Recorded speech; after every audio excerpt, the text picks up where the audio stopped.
El Banco Central hace política monetaria. Para ello, utiliza la tasa de política monetaria, buscando incidir en las tasas de interés a que los bancos captan ahorros y prestan para el consumo de los hogares y la inversión de las empresas.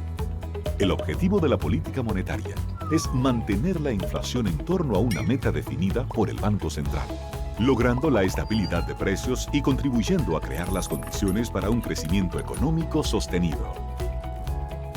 Banco Central de la República Dominicana, por la estabilidad y el crecimiento. En Idopril, velamos porque los derechos de seguridad laboral de los trabajadores sean respetados a través de la Ley 397-19, beneficiando así a más de 2 millones de empleados en el sector público y privado. Idopril, salud y seguridad laboral, responsabilidad de todos. Para más información, accede a nuestro portal web www.idopril.gov.do. En Banreservas apoyamos la voluntad de quienes generan cambios para escribir nuevas historias. Por eso en 1979 nace el voluntariado Banreservas, que realiza acciones de sostenibilidad y solidaridad que mejoran la calidad de vida de miles de familias vulnerables, llevándoles dignidad y esperanza. Banreservas, 80 años siendo el banco de todos los dominicanos.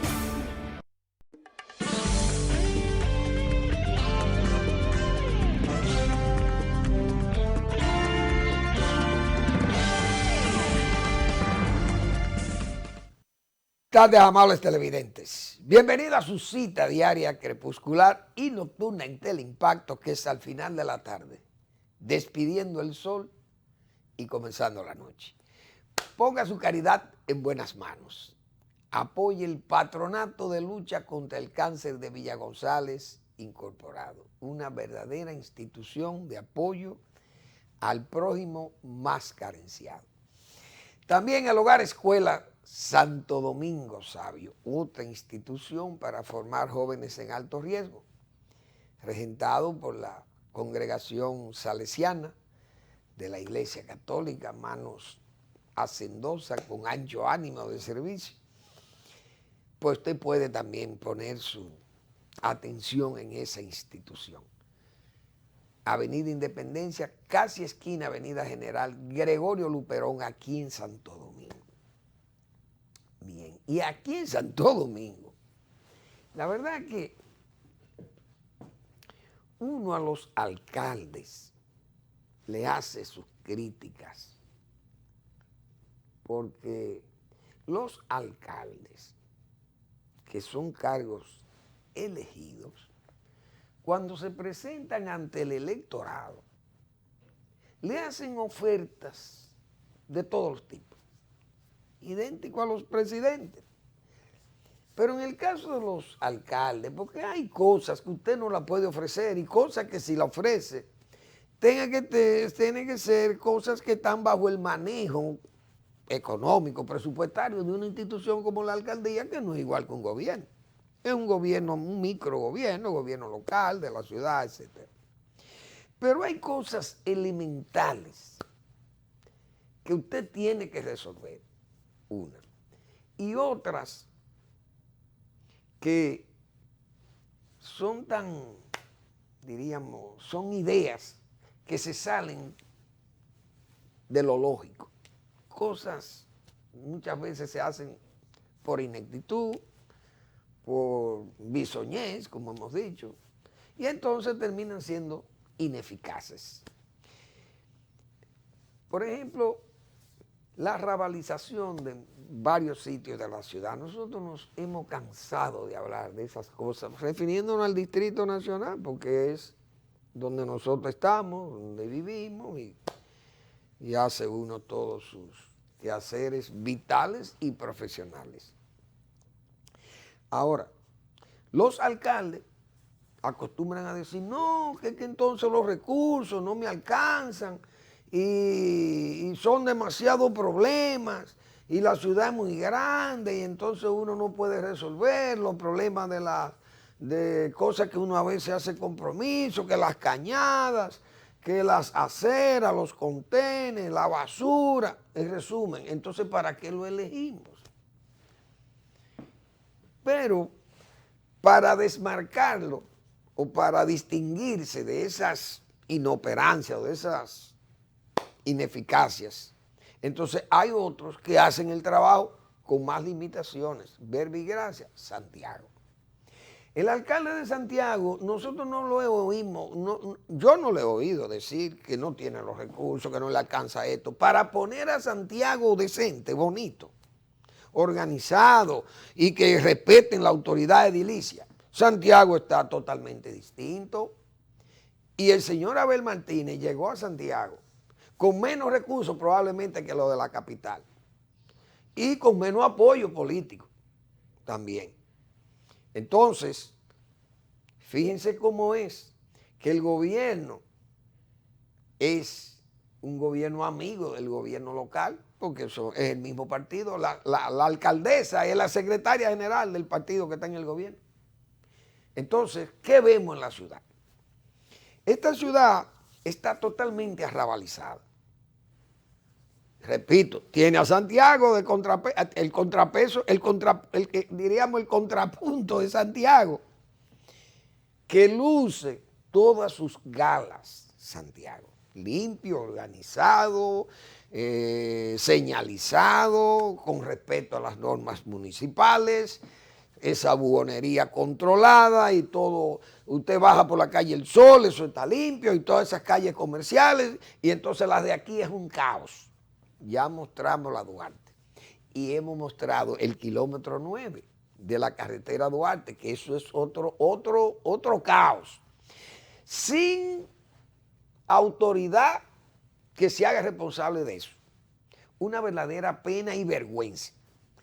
Pero ¿qué pasa? Usted va al Centro de los Héroes y ahí hay otro sitio que está totalmente arrabalizado por los choferes. Es decir, los choferes son los que se han encargado de arrabalizar grandes áreas del Distrito Nacional. Y la autoridad no se atreve o no quiere o no puede o no sabe tomar las decisiones que haya que tomar. La buhonería es un desastre. Ya hemos mostrado los tarantines de la Duarte, allá de la avenida Duarte, no del entorno, que eso es otro. Esto es un desastre. La suciedad, la falta de recoger la basura con eficiencia, la falta de señalización, calles, aceras, contenes, badenes, totalmente deteriorado la mayoría. Algunos los resuelve Obras Públicas. No obra pública del ayuntamiento, obra pública del ministerio. Tiene que hacerse cargo de algunas avenidas para no solamente el embellecimiento, sino el ornato ahí, la poda de los árboles y recoger la basura y cosas. Entonces, esa arrabalización, usted va y los choferes se han encargado de arrabalizarlo ahí en el 9, choferes transportistas de agua, unos camiones tanqueros, un cementerio, como yo he señalado, de vehículos en muy mal estado, y eso es un desastre. Y el que quiera convencerse de ello solo tiene que ir ahí y ver y comprobar lo que yo estoy diciendo.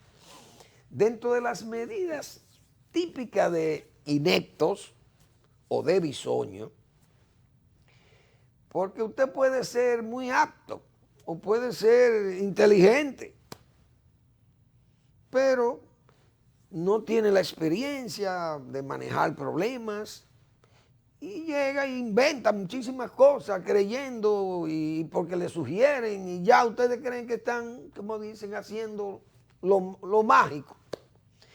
Por ejemplo, el caso de las ciclovías. Yo no había visto medida tan disparatada como esa.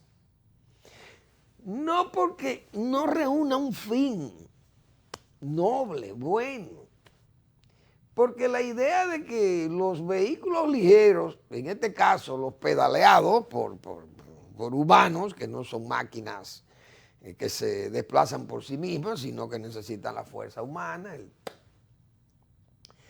la bicicleta, además de hacer ejercicio la gente, también le distrae, y se puede desplazar por las ciudades, se puede desplazar sin, lo ideal es que esté sin obstáculos para más seguridad, porque también no contamina la ciudad.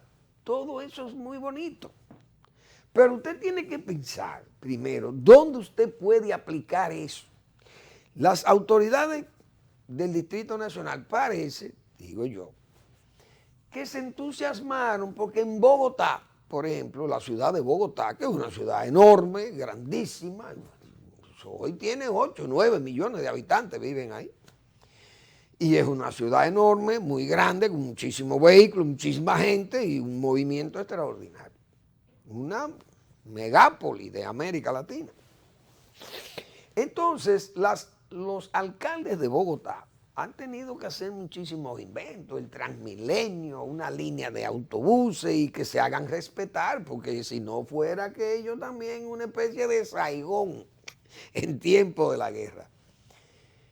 Y ellos determinaron que las ciclovías son muy útiles, las hay en Europa también. En Europa, ¿por qué hay ciclovías? Miles de gente usan la bicicleta. Pero señores, en Europa solo hacen 2 meses de calor prácticamente. El resto del año o es tan frío que no se puede usar la bicicleta en el invierno. Pero ya en la primavera y en el verano y parte del otoño, entonces la gente usa mucho la bicicleta, pero son temperaturas frescas. Usted se va a montar en una bicicleta en Santo Domingo con una temperatura de 32, 33, 34 grados a las 12 del día o a la 1 o a cualquier hora que usted se monta, hasta de noche hace calor aquí. Porque es un clima caluroso, un clima de trópico muy trópico. Ni siquiera subtrópico, de trópico, trópico de Capricornio y trópico de Cáncer. Y nosotros estamos en el de Cáncer. Entonces las temperaturas son muy altas y la humedad también es muy alta. Entonces usted va a usar una ciclovía en la Bolívar a las 12 del día, 11 de la mañana, 10 de la mañana. Nadie se monta en bicicleta, eso está vacío.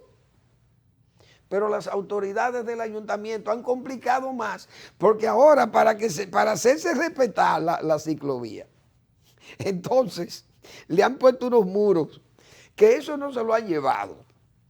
Como dice, no lo han arrastrado porque la gente está muy recogida por el asunto de la pandemia y el toque de queda, pero cuando la gente esté libre de salir a beber trago, óigame, los borrachos se llevan esos marcadores que le han puesto a la ciclovía y para diferenciarlo de la calzada. Pero ¿qué es lo que pasa? Señores, la Bolívar hoy no sale de un tapón, la avenida Bolívar. ¿Por qué? Porque la avenida Bolívar es una calzada que es relativamente estrecha, dos carriles. Ponga usted 3 que puedan la gente más o menos se manejar, pero es que la gente se parquea. Entonces usted parquea en un carril. Usted lo que le está dejando es, perdón, la mitad de ese carril y otro carril. Entonces una ciudad llena de autobuses y de microbuses, como está esta. Una ciudad cargada de un tránsito de pasajeros caótico, con un tránsito también de gente que no tiene que ver con el transporte público, sino el transporte privado. Motocicletas. Eso es una cosa de loco, un pandemonio. Entonces, las ciclovías se han convertido en motovía para las motocicletas y le ha reducido el espacio de la calle al tránsito vehicular y entonces son unos tapones enormes y aquella vía vacía. Porque nadie se va a montar en este país en esa bicicleta. Los que osan salir en bicicleta aquí salen de noche, en horas frescas. Entonces eso es un disparate que el ayuntamiento tiene que darse cuenta, que esos muchachos, porque hay que decirle así, tienen una mentalidad muchachil. Todos esos jóvenes que están ahí, entonces ellos no entienden que en Bogotá está a 4.000 metros sobre el nivel del mar. Y que en Bogotá, esa altura le garantiza un clima, señores, un clima frío todo el tiempo, fresco y muy frío. Los inviernos de Bogotá son helados, helados. En verano, yo estuve en verano en esa ciudad y hace frío. En verano hace frío, en agosto hace frío. ¿Por qué? Porque es que esa es una ciudad que está muy alta. Entonces, el frío allí no es por latitud, sino por altitud. Es como si fuéramos a Constanza, pero es que Bogotá tiene 2 veces la altura de Constanza. Usted sabe el frío que hace ahí.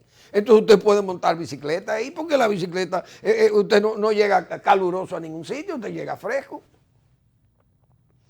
Pero los sabios y los científicos dominicanos han entendido que nosotros tenemos el mismo clima de Bogotá para una ciclovía. Eso funciona en Bogotá, esa ciclovía, pero aquí eso no va a funcionar, porque es que eso es muy caluroso el clima.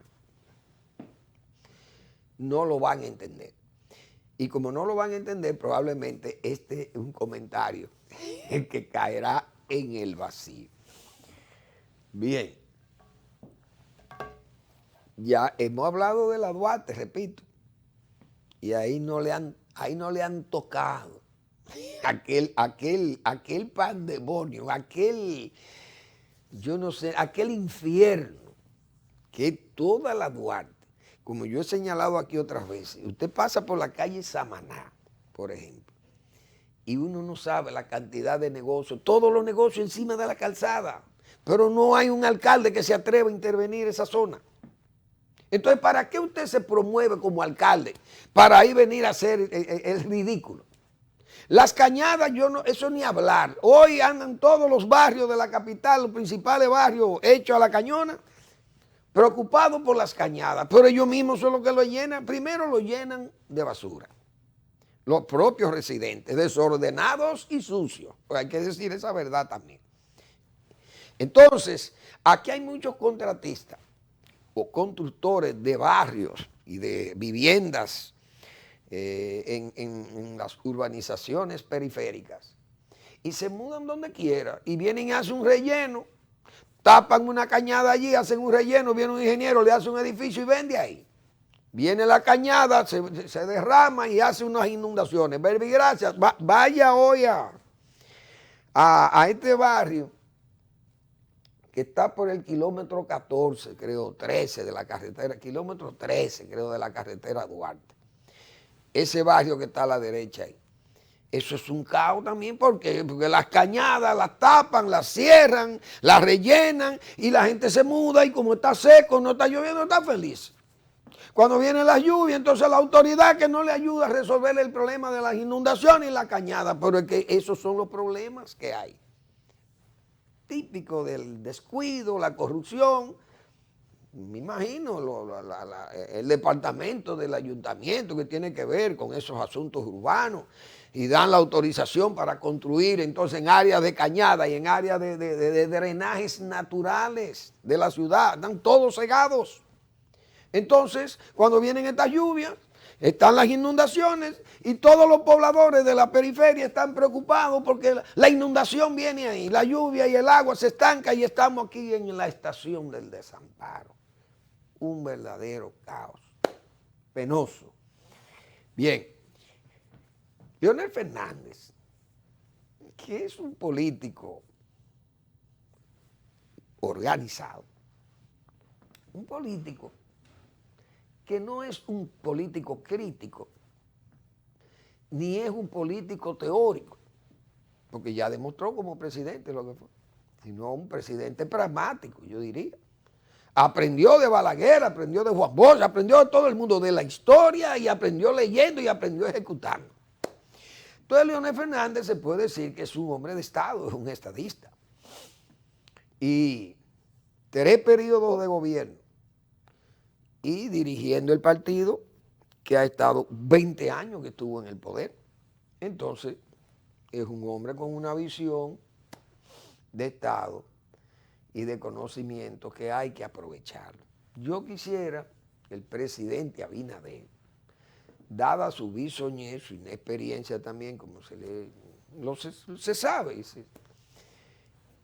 oiga, escuche esos consejos o esas sugerencias de Leonel Fernández, o esos comentarios le pongan atención. Leonel hizo unos comentarios, primero sobre el Parlacén y el derecho de inmunidad de los miembros del Parlacén, a raíz de unas pequeñas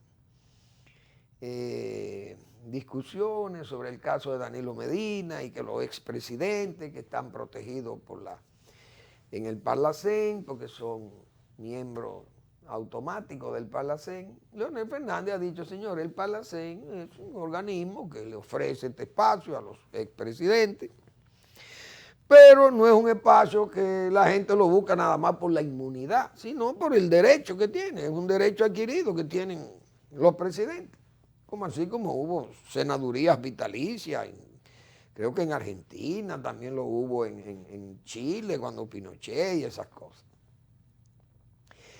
Pero Leonel Fernández ha dicho, bueno, esto no hay que venir y hablar una discusión sobre desmontar, quitar aquello, quitarle la inmunidad a nadie, porque para eso se necesita que haya un proceso abierto y no se le ha abierto proceso ahí a gente, a presidente, ni en este caso a Danilo Medina, no se le ha abierto ni un proceso, por tanto no hay que pedir que se le levante la inmunidad. Por eso es mejor que él pida que se la levanten si él fuera un hombre de seriedad y de honestidad comprobada, pero no lo ha hecho. Aquí hay senadores que lo han acusado de actos de corrupción y ellos mismos han renunciado a la inmunidad parlamentaria, han renunciado para ponerse al frente del Ministerio Público o del requerimiento judicial que le hagan. Han pasado otras veces aquí. Incluso, aquí hubo un presidente de la República que renunció a la condición de presidente por un periodo provisional, por el periodo eleccionario que había, yo creo que fue en el 70, en la primera reelección de Balaguer. Balaguer renunció 30 días antes de las elecciones, renunció al poder y quedó a cargo del señor, creo que fue don Manuel Ramón Ruiz Tejada, que era el presidente de la Suprema Corte de Justicia. Y fue él, porque el vicepresidente de Balaguer era Augusto Lora y don Augusto se fue del poder, no renunció, pero se alejó por problemas políticos, creó un cisma en el PRCC, o el PR en ese momento, creó su propio partido, el MIDA, y entonces, como estaba en vacancia la vicepresidencia, Balaguer entonces apeló al presidente de la Suprema Corte de Justicia.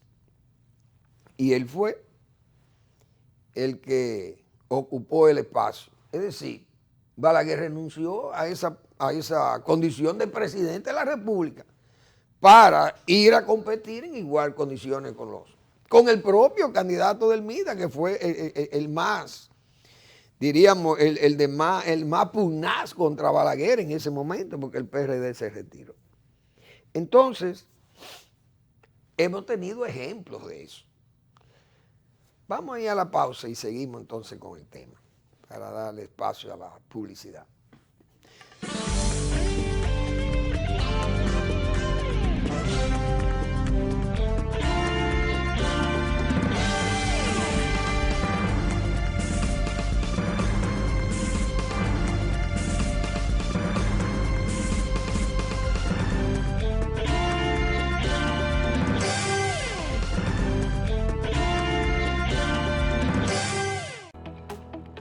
El Banco Central hace política monetaria. Para ello, utiliza la tasa de política monetaria, buscando incidir en las tasas de interés a que los bancos captan ahorros y prestan para el consumo de los hogares y la inversión de las empresas. El objetivo de la política monetaria es mantener la inflación en torno a una meta definida por el Banco Central, logrando la estabilidad de precios y contribuyendo a crear las condiciones para un crecimiento económico sostenido. Banco Central de la República Dominicana, por la estabilidad y el crecimiento. Hola, soy el ingeniero Torres y te voy a decir por qué no debes volar chichigua cerca de líneas eléctricas de alta tensión. Cuando la cola de la chichigua se enreda en el tendido eléctrico, provoca fallas que cortan el servicio de electricidad de tu casa y en el peor de los casos, recibes una descarga eléctrica directamente en tus manos. Para que volar chichigua siga siendo divertido, hazlo lejos de cualquier obstáculo que te la pueda encampanar, especialmente de las líneas eléctricas de alta tensión. Empresa de Transmisión Eléctrica Dominicana, ETED.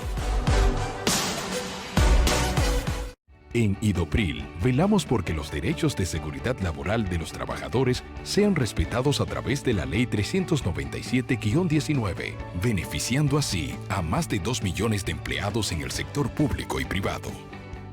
Idopril, salud y seguridad laboral, responsabilidad de todos. Para más información, accede a nuestro portal web www.idopril.gov.do. 80 años de historia de superación y éxitos de nuestro banco determina que en esta etapa también estamos contigo, para que juntos pasemos la página y podamos escribir un nuevo capítulo lleno de fe y confianza en el futuro. Porque solo con tu voluntad ponemos punto y final a la historia del COVID. Vacúnate. Banreservas, el banco de todos los dominicanos.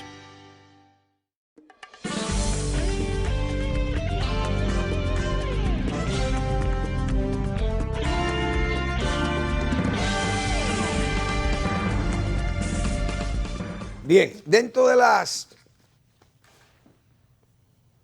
propuestas, hubo una propuesta, pero dentro de la respuesta que dio Leonel Fernández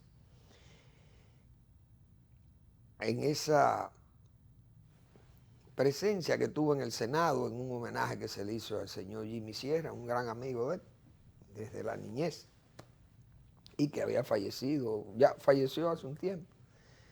Y Leonel Fernández fue un gran amigo de él. Entonces, Leonel Fernández ahí sugirió, además de opinar sobre el asunto del Parlacén, dice que se sintió como alarmado por la magnitud de los casos de corrupción que se han señalado, que está conociendo el Ministerio Público. Y dice que estos son unos escándalos de una magnitud que él se ha quedado como sorprendido porque esas cosas porque es que es verdad. Es que un presidente, y que él señala que en los gobiernos siempre hay casos que se dan de corrupción, cosa que es verdad también. Desde luego los presidentes son también, como yo he dicho, los presidentes son todos iguales. Usted va donde un presidente y le dice, presidente, fulano está haciendo esta cosa malita, tráigame la prueba. Entonces, esas son cosas que muchas veces uno casi ni le sugiere a un presidente, mire, presidente, tal cosa, mire, fulano lleva un estilo de vida que no está acorde con los ingresos. Te piden la prueba de una vez, o no te meten eso, se quedan callados, se molestan y entonces no te reciben más. Balaguer una vez me dijo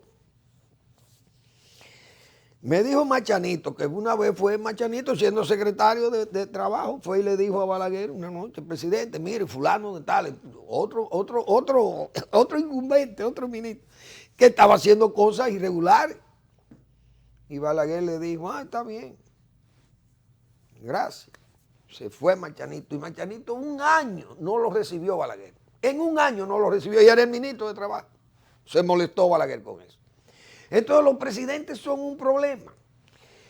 Claro, Leonel Fernández también dice, hubo muchísimos casos, algunos casos se dan. Y los presidentes, repito, usted va y le hace un gobierno y no le hacen caso. Tráigame las pruebas. Ahora, casos como estos, de esta magnitud, son cosas que ya uno se notan demasiado, todas las familias. Imagínense en este caso de Danilo Medina, la familia, los cuñados, los hermanos, tíos, primos, sobrinos. Y eso es una maquinaria voraz de corrupción montada sobre la base de yo soy el presidente. O el Estado soy yo. Una especie de jugando a los Luis. Entonces, eso es algo que uno sabe que choca, a cualquiera le choca, esa es la verdad, porque es que ni nosotros nunca habíamos visto escándalos de ese tipo. En los gobiernos de Balaguer no hubo escándalos de ese tipo, pero en el de Trujillo menos, porque los escándalos lo hacía el propio jefe, pero el jefe, entonces, imagínense ustedes, ¿quién rezonga con ese caballero en su tiempo como era? Entonces, no hay duda que la magnitud de esto ha sido extraordinariamente notorio. Pero bien, algunos críticos dirán, bueno, pues no se dio cuenta que Félix Bautista, que fulanito, que aquello. Sí, pero lo de Félix Bautista, uno sabe que le pusieron, hubo un aumento, como dijo la propia procuradora. El caso del procurador que viene poniéndole bienes a los locos. Y yo hice el ejemplo aquí. Un solar le costó 80 millones de pesos a Félix Bautista y Domínguez Brito le puso 500, entonces llevaron eso a 25 mil millones de pesos, que no lo tienen ni los bichini, tienen esa suma de dinero líquido así. Ah, pero Félix Bautista, entonces esas cosas uno sabe que fueron alteradas con fines de dañar, no a Félix Bautista, sino de dañar al propio Leonel Fernández, porque esas cosas son así. Pero yo no estoy defendiendo en este caso a Félix Bautista, que fue a justicia, Estado, qué sé yo, no sé. Ahora, Leonel Fernández hizo una sugerencia sobre la compensación y los subsidios, consciente de la situación que hay. El presidente debe escuchar eso. Ayer yo decía, cuidado, presidente, con ese sector agropecuario que usted lo puso en manos, son manos ineptas. Responsablemente lo he dicho aquí. Aunque tengan grados, pero esa delegación en gente tan inestable y en ese simplismo irresponsable, como yo decía ayer, eso es dañino.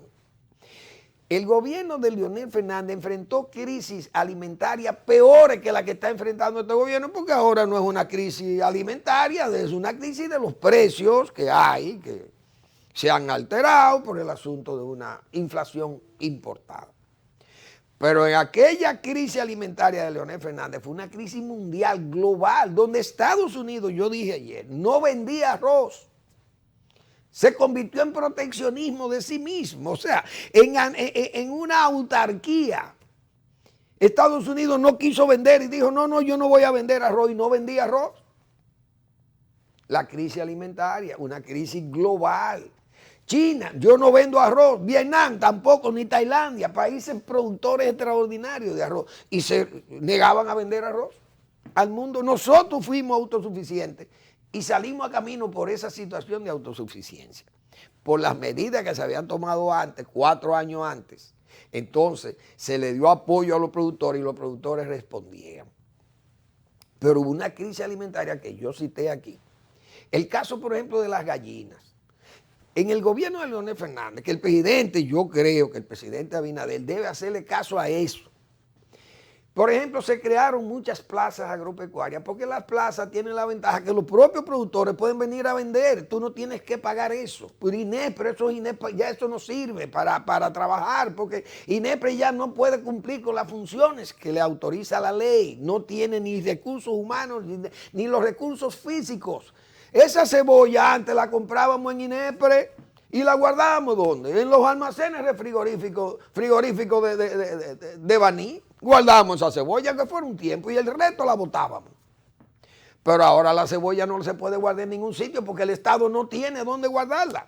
Incluso tenía 5 frigoríficos que fueron traídos en el gobierno de Hipólito Mejía, en aquel escándalo que está en justicia en Estados Unidos, ya en España. Lo leímos la semana pasada aquí. El caso del Merca Santo Domingo. Esos frigoríficos llegaron ahí, se vendieron a precio vil, lo tiene un consorcio santiaguero que se hace dueño de todo.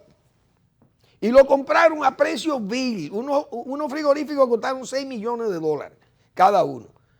Y se compraron 5. El señor Eligio Jaque hizo unas negociaciones rarísimas ahí y pensamos que eran 4. Y al final llegó uno más, que eran 5. Y llegó al final otro más, eran 6. Una cosa de loco. En resumen, no hay ni siquiera frigorífico. El Estado no tiene un frigorífico para guardar cebolla. Entonces hubo que botarla.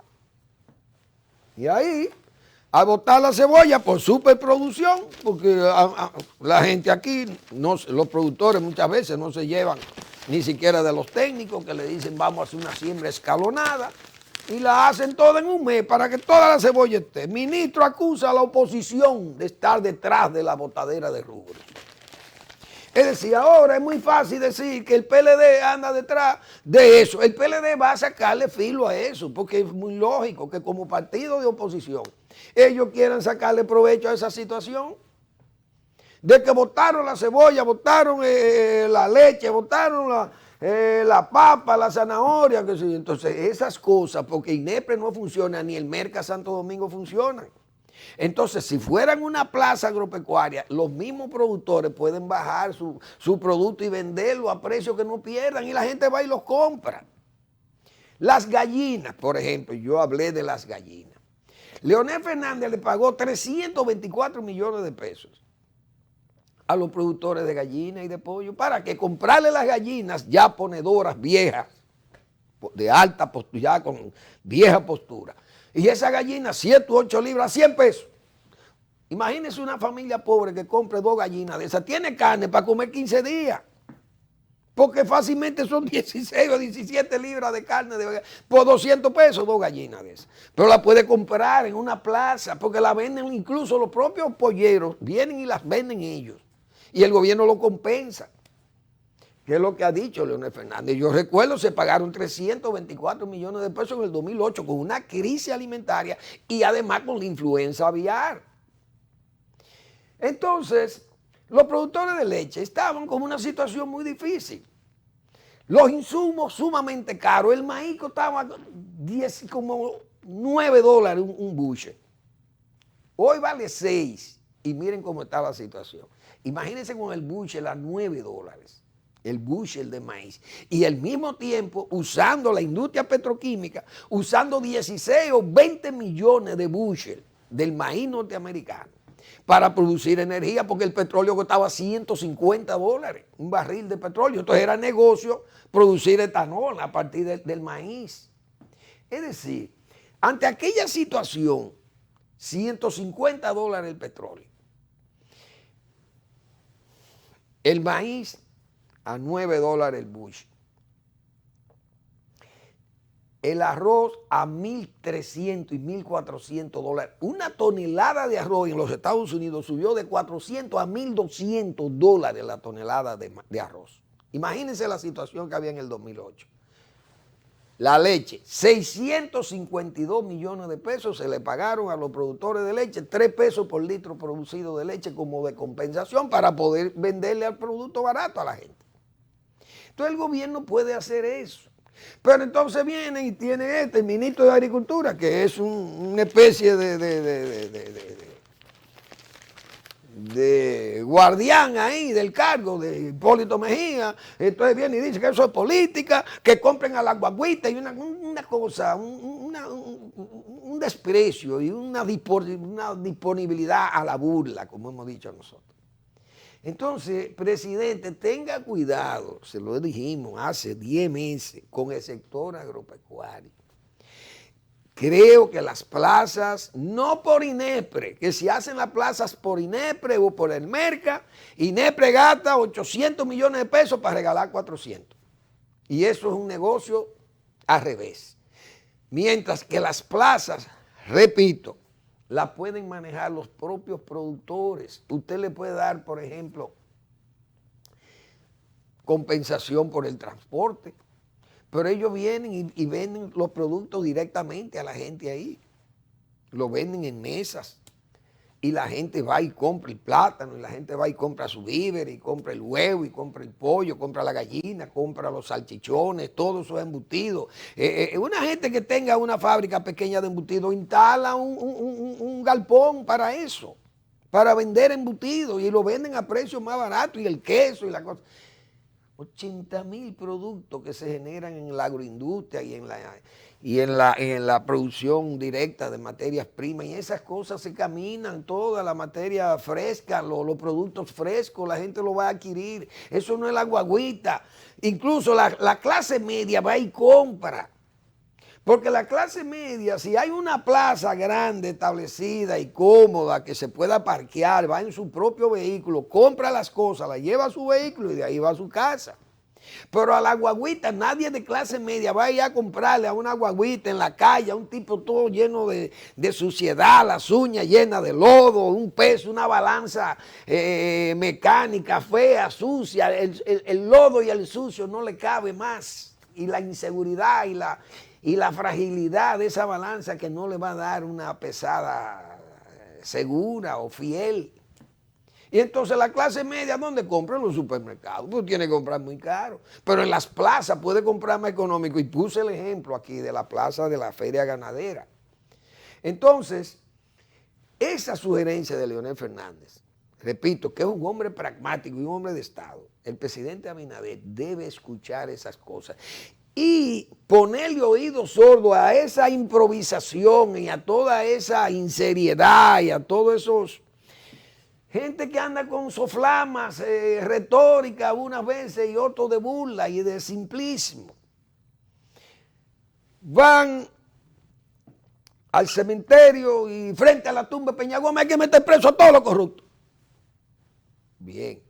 Sale de ahí, no se le puede perseguir a los expresidentes. Es una contradicción. Mi partido todos son corruptos. Después no hay que meter preso a los corruptos de Leonel Fernández, que era el otro gobierno. Y no solamente a esto, pero y los tuyos. Entonces, esas cosas. La reelección, satanizando la reelección. Y entonces ahora van y, bueno, vamos a quitarle el impedimento que tiene Luis en los estatutos para que... Esas cosas, a ese consejero, presidente Abinader, escúchelo.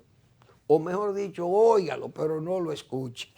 Usted no, solamente lo oye, pero no lo escucha, porque no va a pelear políticamente con su amigo y su socio, como dice, su correligionario. Pero esas son cosas que tienen que sopesarse y verlas, de dónde vienen, quién las hace. Por eso digo, Leonel Fernández, el presidente debe, incluso, yo estoy seguro que sí, el presidente Abinader le dice a Leonel, Leonel, yo quiero reunirme contigo, mira, vamos a reunirnos, ven por aquí, qué sé yo, vamos a hacer una reunión. Y Leonel Fernández es un hombre moderno y un hombre inteligente y sabe, no la va a rechazar. ¿Y por qué no se puede hacer eso? Porque es en bienestar del país. Y no se puede ser mezquino. Yo no creo que Leonel Fernández sea tan mezquino que diga, bueno, yo no le voy a sugerir nada, que fracase el presidente Abinader, que se... Leonel Fernández no es hombre de apelar a ese método tan, realmente sería típico del descrédito y de la personalidad política más comprometida con las adversidades y el escándalo y el daño a un país, porque ¿quién va a actuar así? Entonces yo creo que esas cosas, y lo hemos sugerido nosotros, y lo sugerimos ayer, que el gobierno ante esas alzas, porque uno oye los agentes del gobierno pro consumidor, bueno, que va a actuar. ¿Va a actuar con qué? No van a poder actuar con nada de eso. Otros, unos comerciantes, dicen, mire que podemos traer libremente, traer los productos. Sí, señores, si Agricultura que da los permisos, fíjense la crisis que crea los productores. Imagínense que los detallistas y los oportunistas que se hacen llamar disque comerciantes, comienzan a importar productos a lo loco, productos que tienen que estar bajo un régimen de control porque pueden desestabilizar la producción nacional. Usted va a poner a esa gente, hoy mismo, hoy, las industrias azucareras han tenido que publicar un documento defendiéndose y diciendo, no, nosotros el azúcar, nosotros tenemos la producción, garantizamos el consumo. Eso de dejar importar a lo loco, claro, los azucareros están protegidos. Yo lo he dicho muchísimas veces aquí porque tienen un precio aquí tan alto, más alto que el precio del mercado internacional. Pero hemos dicho que eso es una forma de salvaguardar a esa industria vital, la industria azucarera, que mediante ese apoyo o esa protección, ese proteccionismo comercial que le brinda el Estado, entonces pueden darse el lujo de vender más caro que en el mercado internacional, vendiendo en el mercado local, pero preservan la industria y no la exponen a que las importaciones entonces lleven a la ruina a la industria local. Vamos a la pausa y regresamos.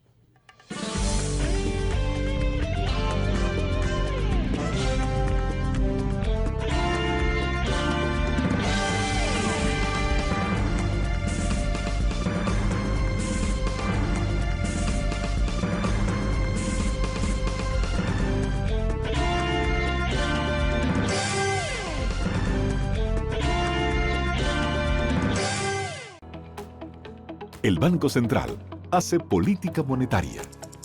Para ello, utiliza la tasa de política monetaria, buscando incidir en las tasas de interés a que los bancos captan ahorros y prestan para el consumo de los hogares y la inversión de las empresas. El objetivo de la política monetaria es mantener la inflación en torno a una meta definida por el Banco Central, logrando la estabilidad de precios y contribuyendo a crear las condiciones para un crecimiento económico sostenido. Banco Central de la República Dominicana, por la estabilidad y el crecimiento. Hola, soy el ingeniero Torres y te voy a decir por qué no debes volar chichigua cerca de líneas eléctricas de alta tensión. Cuando la cola de la chichigua se enreda en el tendido eléctrico, provoca fallas que cortan el servicio de electricidad de tu casa y en el peor de los casos, recibes una descarga eléctrica directamente en tus manos. Para que volar chichigua siga siendo divertido, hazlo lejos de cualquier obstáculo que te la pueda encampanar, especialmente de las líneas eléctricas de alta tensión. Empresa de Transmisión Eléctrica Dominicana, ETED.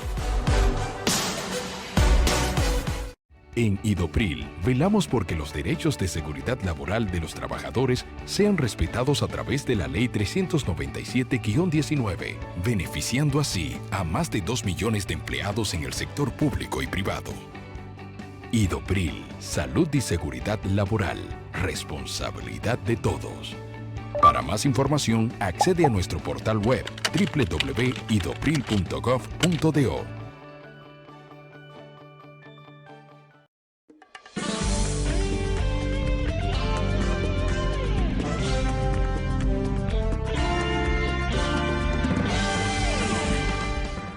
Bien, esa joya viva de la naturaleza está en San José de las Matas, está a la venta, es 112 tareas, vía de acceso de primer nivel, asfaltado todo, arroyuelo y ese bosque de conífera precioso, 40 tareas sembradas de café de aroma y usted puede llamar a doña Magali Bello al 809-350-6355 y recibe más información. Muy bien. También vamos a recomendarles, señores, que lean el blog La Pregunta del doctor Marino Vinicio Castillo, que eso es genial. Rogelio el Picapleito. Rogelio Camacho, el Picapleitos. Todo el mundo sabe que en los pueblos habían esos picapleitos, esos abogados prácticos, qué sé yo, estos hombres andaban con su saco y su corbata prieta, como dicen, era vestido de abogado y con un maletín o un folder, ya bien sobajeado, como dicen, ese sobre ahí y con expedientes y cosas, bueno, prácticos, picapleitos. Y esas reminiscencias de Marino Vinicio Castillo son geniales. Definitivamente yo les invito a que lean ese trabajo de La Pregunta del doctor Marino Vinicio Castillo, Rogelio el Picapleitos. Genial. Y la respuesta el domingo también con el doctor Castillo ante temas como todo esto que nosotros hemos visto aquí, que él trata de esos temas con más profundidad y con más detalle y más pedagogía, y esas cosas son realmente para corregir desviaciones.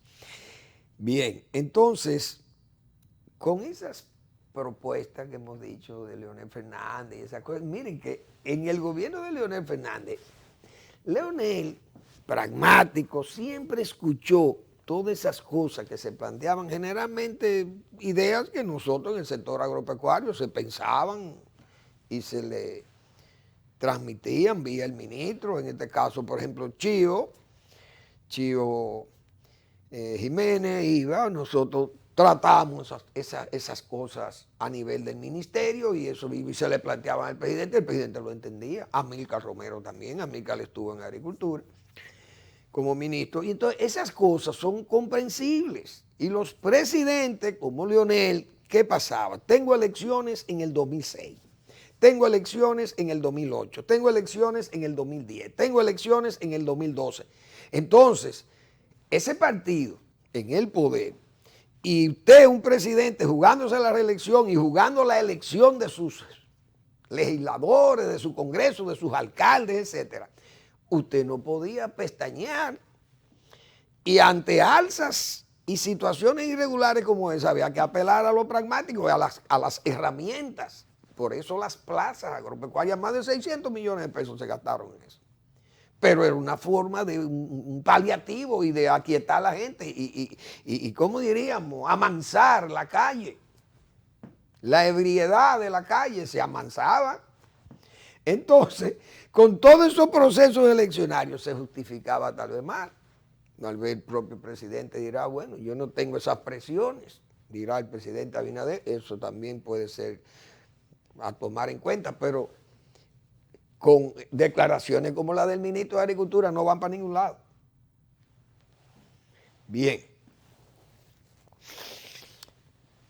Señores, el señor Bichara ha declarado que él no tiene que ver nada con las compras de las EDES y quiere salir de un expediente que lo inculpan a él ahí porque él es el hombre clave. Entonces, yo, de esos 14 que se han señalado como culpables de ese desfalco que le llamó la atención al propio Leonel Fernández, como dice Leonel Fernández. De esos 14, yo creo que hay que incluir 15 o 25 más, que son los miembros de los consejos directivos de las EDE. ¿Dónde estaban esa gente? Pregunto yo. ¿Dónde estaban los directivos de las EDE? ¿Dónde estaban esos consejos de las EDE? También pagados, muy bien remunerados, pero remunerados para que se callaran y no vieran eso. Para el caso del señor Bichara, él como presidente de todos esos consejos y como jefe no se iba a dar cuenta de todas esas altas ganancias y esos altos negocios que estaban haciendo los cuñados, los hermanos de doña Candy. Mire, eso no se lo va a creer nadie al señor Bichara. Y Bichara, con su cara de yo no fui, como dicen, dirá él, bueno, yo estoy libre de advertencia. Usted no está libre de advertencia porque usted tenía que ver esas cosas. Porque esas son cosas muy pesadas. Por eso, cuando se piden esas medidas de coerción de 18 meses, bien, uno dice, pero tal vez demasiado, pero es que, señores, la Procuraduría General de la República y los recursos, que hablamos ayer de los recursos por lo que ha planteado doña Miriam, pero imagínense ustedes los bancos andorranos, como yo he hablado de esos bancos, todos esos paraísos fiscales, para ir a Delaware, por ejemplo, o a Gran Caimán, ir a España, Andorra, qué sé yo, y andar en Europa, que hay varios también refugios de esos paraísos fiscales. Señores, hay que ir a indagar dónde están esas cuentas, todos esos capitales robados de aquí, malversados y todo eso. Esos bancos hay que investigarlo en Panamá, por donde quiera. La Procuraduría necesita recursos para esas cosas. Entonces, esa situación de que Bichara presenta, de que yo no sabía de eso, no.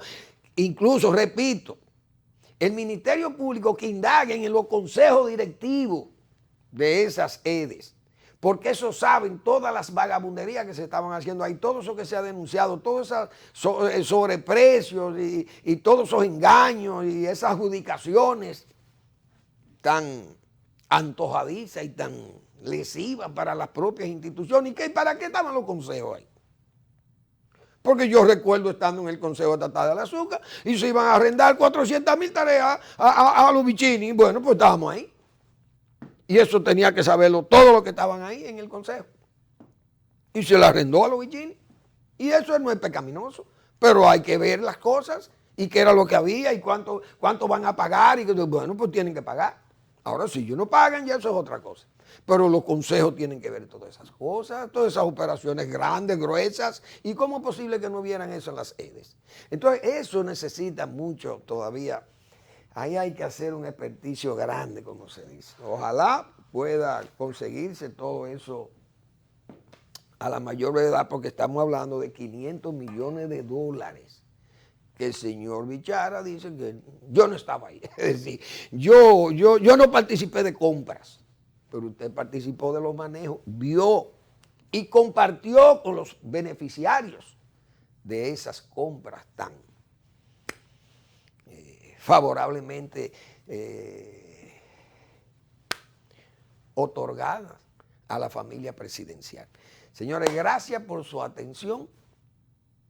Una vez más, nos vemos, bueno, los héroes de junio de nuevo, a los que el 19 de junio desembarcaron por Maimón y Estero Hondo para venir a combatir al sátrapa. Señores, esa gente se inmoló en este país, porque uno sabe lo que pasaron, lo de la Tinina, y no recuerdo cómo se llamaba la otra lancha, que fueron prácticamente bombardeadas y casi exterminadas antes del desembarco. La Tinina y no recuerdo la otra. Bien, gracias por su atención. Nos vemos el lunes en otra entrega de Al Final de la Tarde, despidiendo el sol y comenzando la noche.